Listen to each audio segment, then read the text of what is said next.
কই নিছস? Objection your honour, আপনি এদিকে আসুন।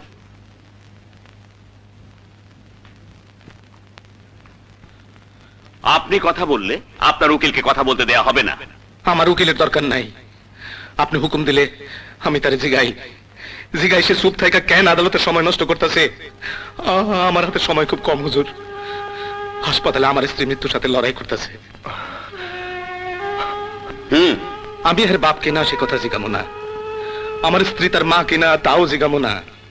কার বুকের দুধ খায় সে মানুষ হইল, কার পিঠে চলে সে পাঠশালায় গেল, আমি কিছুই জিগামো না। কেমনে জিগাই? কোনদিন খোঁজ নিয়ে এসে দেখছে তারে শহরে রেখে লেখাপড়া করাইতে দুইটা মানুষ কতদিন না খায়া থাকছে? দুইটা মানুষ রাত দিন খাইটা একটা দুইটা করে টাকা কেমনে জমাইছে? তার পরীক্ষার ফিস দেওয়ার জন্য শরীরের রক্ত কেমনে বেচছে?